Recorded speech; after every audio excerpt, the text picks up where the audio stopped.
I there's a lot of things to like about what Seattle's doing or what they've done, to be honest with you guys.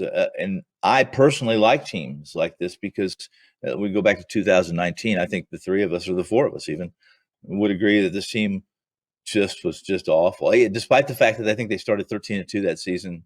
If you think about what they did after that 13-2 start, first 15 games, some I think were played in Japan. They were pretty miserable. This year's a little different.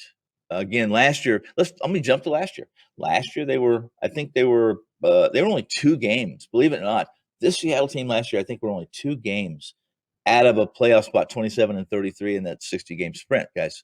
It's a bit deceiving. If you look at the run differential, they were still minus 49, minus 50 in the run differential for a team is 27-33.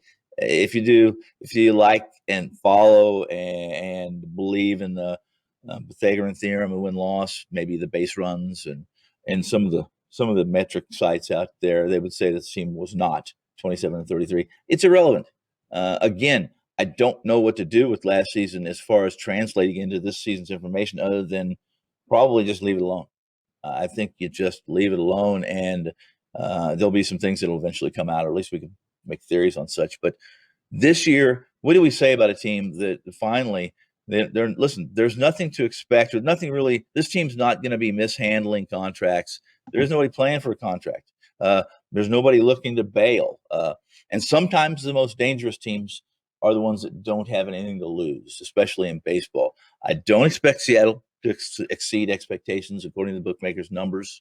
And again, if you believe some teams overachieved and you want to use that last year's 60-game season, then I think Seattle's one of those that on the surface overachieved. Back in 2019, the Mariners need to use 67 different players over the course of the season.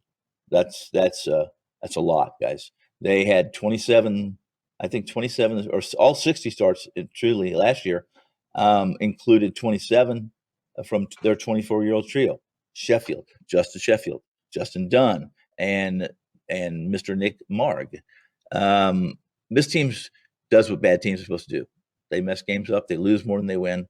And I expect the same thing this year. Listen, if I list for those who are weekend warriors who don't watch or don't live in the Seattle area, maybe they're not part of the AL West entourage or groupies that follow that. Other than Mitch Haniger, maybe there's Ty France, maybe other than Kyle Seager, guys like Evan White, Tom Murphy, Taylor Trammell, Dylan Moore, Jake Frawley, and then there's J.P. Crawford at shortstop. These guys are unknowns, and people that don't follow baseball like crazy like we do won't know them. The rotation of Marco Gonzalez, who you just never know what you're going to get from this guy. Really, truthfully, guys. The return of James Paxton.